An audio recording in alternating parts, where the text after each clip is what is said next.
Hello सम्पूर्ण मित्रहरूलाई। आज म थोरै छोटो भिडियो बनाइरहेको छु। यता मस्तिर हाम्रै घरहरू देखिराख्नु भएको छ र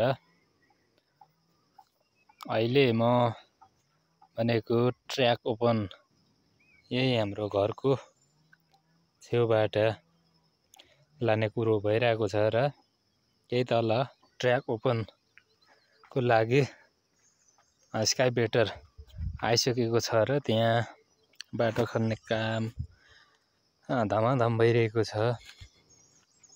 र म त्यहाँ बाटो हेर्नका लागि गइरहेको छु र यहाँ हाम्रो यस्तो विकट ठाउँमा र ट्र्याक ओपन भएर आइराख्दा हामी एकदमै उत्साहित एकदम खुसी पनि छौँ र यहाँ हाम्रो गाउँमा यसरी ट्र्याक ओपन भइराख्दा हामीले एकदमै सबै गाउँले दाजुभाइ तथा दिदीबहिनीहरू सबै खुसी हर्ष मानिराख्नु भएको छ र म पनि हाम्रो ट्र्याक ओपनको काम तल भइरहेको छ। म पनि हेर्न गइरहेको छु र हाम्रो यो ठाउँमा ट्र्याक ओपन आइराख्दा पहिलाको हाम्रा बाउ बाजे तथा काकाहरूले अब भन्दा केही एजेड व्यक्तिहरूले भनिराखेको कुरा सुनिराख्नु भएको थियो होला तपाईँहरूले पनि।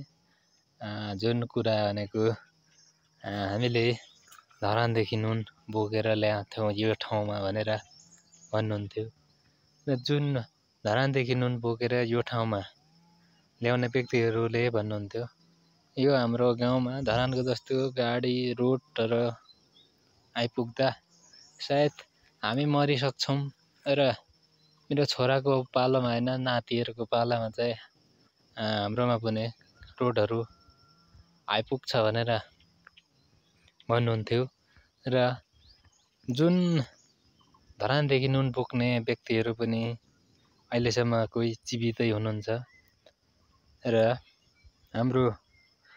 मेरो बुवाले पनि भन्नुहुन्थ्यो यो हाम्रो गाउँमा रोड त्यसरी आइपुग्दा हामी त मरिसकेका हुन्छौँ भन्थ्यो।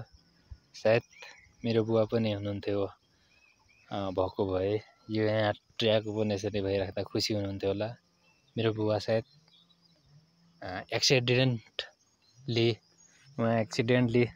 चाँडै बित्नुभयो र हाम्रो गाउँमा ट्र्याक ओपन हुनको लागि गाडी रोड आउनको लागि हामी मरिसक्छौँ भनेर भन्ने कोही व्यक्तिहरू पनि अझै पनि जीवितै छ। खुसीहरू पनि हुनुहुन्छ उहाँहरू र यहाँ तपाईँहरूको पनि गाउँतिर त्यस्तो व्यक्तिहरू भन्ने होला कोही हुनुहुन्छ होला र हाम्रोमा पनि त्यस्तो भन्ने व्यक्तिहरू पनि हुनुहुन्थ्यो। तर आज हाम्रो गाउँमा आउँदैछ र म हेर्न जाँदैछु र मेरो बुवा पनि करिब 14-15 वर्षको उमेरमा 3 पाती